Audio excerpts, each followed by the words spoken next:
What's going on, everybody? Welcome back to TTB Ravens Media, bringing you Ravens content every single day. If you want to see that daily Ravens content, make sure to hit the subscribe button down below and hit the notification bell as well if you want to get notified every single time I upload a brand new video, because in this video today, we have some Baltimore Ravens news. The first person that I believe tweeted it out was Josina Anderson. I don't know if I'm saying that properly, but it says text from free agent DN Jason Pierre-Paul, quote, "I'm joining the Ravens as of today." Then obviously it got retweeted by all the other accounts, Jameson Hensley. It's a 1-year deal according to Ian Rappaport. And that's basically the information that is out there right now. But I wanted to make a quick reaction video because I'm super excited. JC Pierre-Paul has been a player that I've been bringing up. And I know a lot of you guys in the comment section as well have also been bringing up Jason Pierre-Paul's name, not just in the last week or so, but over the last couple of months. It's been, when he first came to Baltimore, it was like, wow, if the Ravens could bring in JPP and Justin Houston, that would be amazing. Why? Because those two would just be able to mentor Adafe away. And at that time, we had no clue when we would be getting certain players back. Guys like Tyus Bowser, guys like David Ojabo. Now we have a little bit more clear of a timeline for those players, but we have a little bit of time to go before those guys get back. So the edge rushers, we need them. And Jason Pierre-Paul was the best player on the market. Now, he is a vet. He is an older player. Is he in his prime? No. He's about the same age as Justin Houston. I think he's maybe a year older or a few months older than Justin Houston. And last year was not his statistically best year. He got 2.5 sacks last year. But at the same time, like I brought up in the last time I talked about JPP, they brought in Joe Tryon. I believe he goes by Joe Tryon Sri Lanka or something like that now. He has a second last name as well. But Joe Tryon out of Washington, they drafted him. And so he kind of started to play a little bit of a role. They obviously have Shaq Barrett. So he was kind of, became more of a substitution, mentor type of piece. But in 2020, he was a Pro Bowler. He had 9.5 sacks. He had 8.5 sacks the year before that, 12.5 the year before that. I'm not expecting 10 sacks out of him. That is not my expectation. That is not my goal. That is not even my hope. If it happened, that'd be fantastic. But that is nowhere near my expectation for him. My expectation for him is to be a vet that when he gets certain opportunities, he can take advantage of them, right? We see it with Justin Houston all the time, right? We see Justin Houston go up against a young offensive lineman. And, last week, Justin Houston was getting pressure. He had 3 plays in a row where he was unblocked.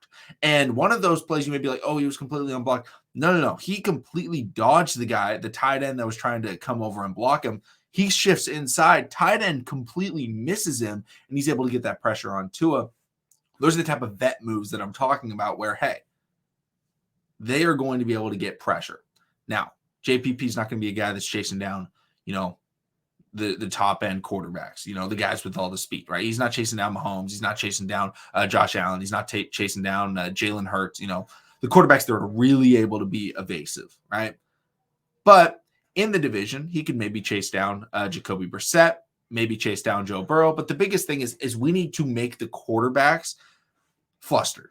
We need to hit them. We need to get them out of the pocket. We need to get them on the run, because that is going to be beneficial. The Ravens cannot go up against teams like they did in the, we'll say the fourth quarter against the Miami Dolphins, where their quarterback gets to sit back, wait for 5 seconds, and then hit a guy wide open down the field.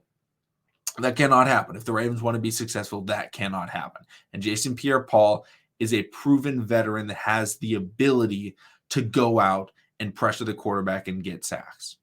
Again, I'm not expecting him to go out there and be a 10-sack player. That's not my expectation. That's not my hope. That's not even in my, train of thinking.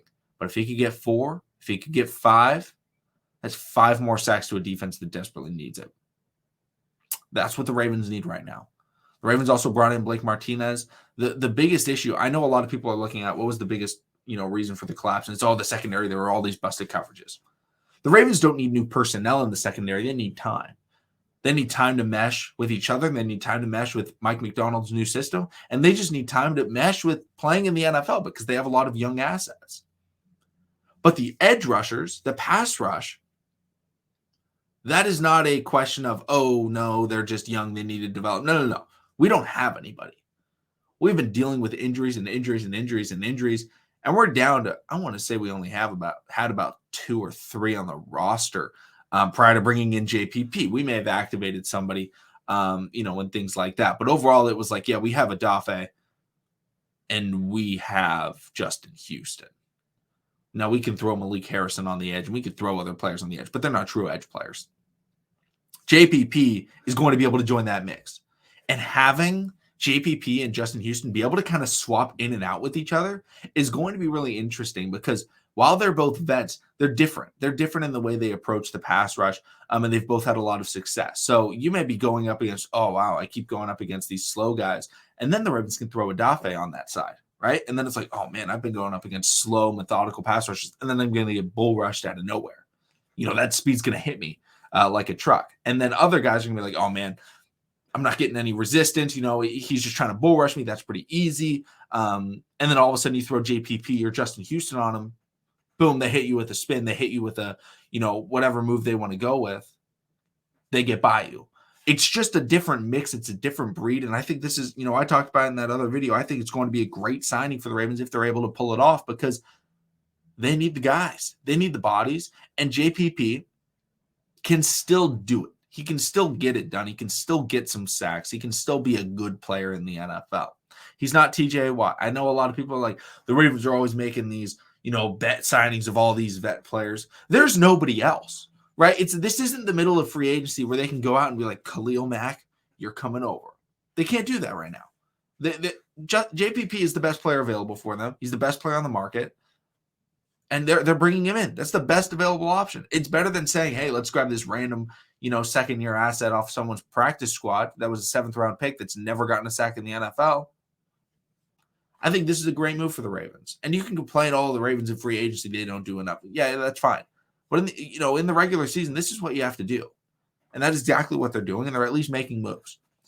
I talked about how when you have a big loss, you got to make some changes.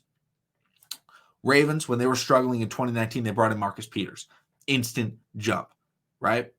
JPP could be that type of player where this week against the New England Patriots, gets a sack on a critical third down. Boom, gets the stop, right? Just like Marcus Peters did with the pick six against Russell Wilson. It's not going to be that type of game-changing as it was, but it could be a momentum shift. He could be the spark plug that, they said the straw that broke the camel's back. He could be, the one guy added, trying to lift the couch in the moving company. They added that one guy, and finally they were able to lift it, right? That could be him. He could be the one guy that finally pushed them over the top, that was able to get them there. Let me know what you guys all think about this signing. I think it's super great. I'm super excited about it. JPP, he's a legitimate vet, and he knows what he's doing. He's a proven guy. I'm super excited for him to come to Baltimore. Welcome to Baltimore, Jason Pierre-Paul, JPP. Thank you so much for watching, everybody. Subscribe for Daily Ravens content, and I'll see all of you again tomorrow.